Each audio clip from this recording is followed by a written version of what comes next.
दोस्तों, आप तमाम लोग जानते हैं कि नवंबर में बिहार में विधानसभा का चुनाव होना है। यहां तमाम राजनीतिक दल पूरी तरीके से तैयारियों में जुटी हुई है और लगातार ये कोशिश कर रही है कि इस बार सत्ता में आ सके।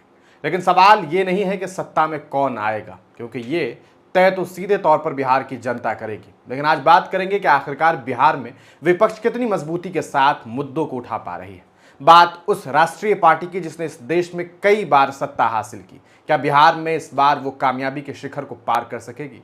कांग्रेस पार्टी के जो हालात हैं वो आप बखूबी जानते हैं। इस देश भर में कई चुनाव हुए जहां कांग्रेस ने बुरी तरीके से हार हासिल की, लेकिन पिछले कुछ महीनों से जिस तरीके से बिहार में कांग्रेस ने मेहनत की है, इस बात को कहा जा सकता है कि कांग्रेस ने बिहार में अपनी सरजमीन बनाने की कोशिश में कामयाबी हासिल की है। पिछले दिनों आपने देखा बिहार में किस तरीके से बिहार के नेता प्रतिपक्ष तेजस्वी यादव के साथ देश के नेता प्रतिपक्ष राहुल गांधी ने वोटर अधिकार यात्रा निकाला। इस यात्रा ने बिहार में एक मेले की जैसी तस्वीर बना दी। लोगों की भीड़ उमड़ करके राहुल गांधी को देखने के लिए सड़कों पर उतर आई और उस भीड़ ने यह बताने का प्रयास किया कि बिहार शायद सत्ता परिवर्तन चाहता है, बिहार परिवर्तन चाहता है। बिहार को यह लगता है कि नहीं, वक्त की जरूरत है कि बिहार में अब कुछ तब्दीली लाई जा सके। लेकिन क्या ये सब कुछ मुमकिन हो सकेगा? आपने देखा कि बिहार में बहुत समय के बाद ऐसा हुआ।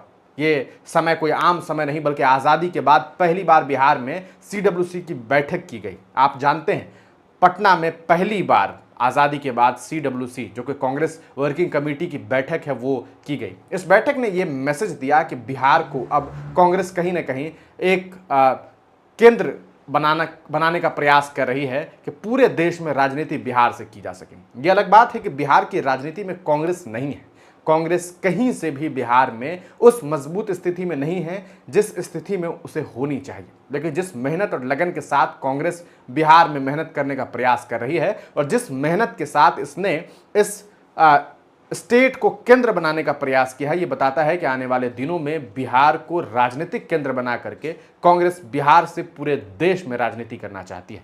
इसका फायदा आने वाले दिनों में कांग्रेस को मिल सकता है। जिस तरीके से यात्राएं हुई है, उस यात्रा से भी बहुत सारी बातें सामने आई। पहली बात तो ये कि लोगों का जुड़ाव राहुल गांधी से बढ़ा है, लोगों का यकीन कांग्रेस पर बढ़ा, और खास करके वोट चोर का जो मामला था, जो वोट चोरी का जो मामला था, उस मामले को कांग्रेस ने बहुत अच्छे तरीके से और बखूबी तरीके से उठाया है। आपने देखा किस तरीके से राहुल गांधी ने दो अहम प्रेस कॉन्फ्रेंस की, और उस प्रेस कॉन्फ्रेंस में जिस तरीके से उन्होंने अपने तथ्य रखे हैं, उन तथ्यों ने प्रधानमंत्री नरेंद्र मोदी और उनके तमाम नेताओं को परेशान कर दिया है। ये परेशानी आने वाले विधानसभा चुनाव में देखने को मिलेगी। जनता राहुल गांधी के इस प्रक्रिया पर यकीन करेगी, ये सब कुछ वक्त बताएगा। लेकिन ये बात तो तय है कि कांग्रेस जिस तरीके से बिहार में राजनीति करने की शुरुआत कर चुकी है, इसके बाद बिहार में तब्दीली देखने को मिल सकती है।